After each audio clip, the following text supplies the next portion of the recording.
ಗುಹೆಯ ರಹಸ್ಯ ಕಥೆ ಕೇಳಿ, ಅಲ್ಲಿ ಒಂದು ರಹಸ್ಯ ಅಡಗಿದೆ. ನಾನು ಹೋಗಿ ರಹಸ್ಯವನ್ನು ಕಂಡುಹಿಡಿಯುತ್ತೇನೆ. ನಾವಿಲ್ಲಿ ಬಂದಿದ್ದೇವೆ, ಅದನ್ನು ಸಾಧಿಸೋಣ. ಹೌದು, ನಾವು ಸಿದ್ಧರಿದ್ದೇವೆ. ಬನ್ನಿ ಮುಂದೆ ಹೋಗೋಣ.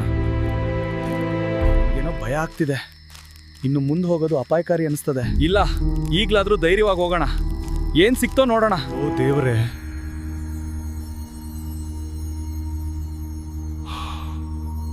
ಅಸಾಧ್ಯ ಅಂತ ಧ್ವನಿ ಎಲ್ಲಿಂದ ಬಂತು?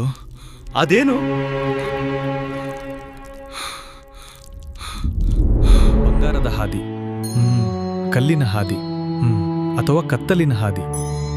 ಯಾವ ಹಾದಿಯನ್ನು ನಾನು ಆಯ್ದುಕೊಳ್ಳೆ? ಬೇಕಾಗಿರುವುದು ಸತ್ಯ ಮತ್ತು ಧೈರ್ಯ.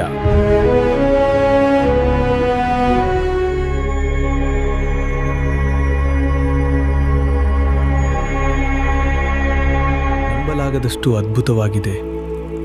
ಎಷ್ಟು ಶಕ್ತಿಶಾಲಿ ಮೂರ್ತಿ.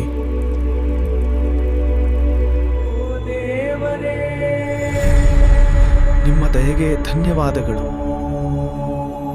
ನಾವು ಹಿಂದಿರುಗಿದ್ದೇವೆ. ಜಯ ಹಳ್ಳಿಗೆ ಮರಳಿದೆ. ಹಳ್ಳಿಗೆ ಹೊಸ ಶಾಲೆ ಕಟ್ಟಲಾಗುವುದು. ಇದು ನಮ್ಮ ಮಕ್ಕಳಿಗೆ ಉತ್ತಮ ಭವಿಷ್ಯವನ್ನ ನೀಡುತ್ತದೆ. ಇದು ಅಭಿವೃದ್ಧಿಯ ಪ್ರತೀಕ. ನಾವಿಲ್ಲಿ ನಮ್ಮ ಸಮಾಜಕ್ಕಾಗಿ ಹೊಸ ಆಸ್ಪತ್ರೆ ನಿರ್ಮಿಸ್ತಾ ಇದ್ದೇವೆ. ಪ್ರತಿಯೊಬ್ಬರಿಗೂ ಗುಣಮಟ್ಟದ ಚಿಕಿತ್ಸೆ ಸಿಗಬೇಕು. ಹೊಸ ನೀರಿನ ಟ್ಯಾಂಕ್ ಬಂತು. ಈಗ ಎಲ್ಲರಿಗೂ ಶುದ್ಧ ಕುಡಿಯೋ ನೀರು ಸಿಗ್ತದೆ. ಇದು ತುಂಬಾ ಸಂತೋಷದ ವಿಷಯ.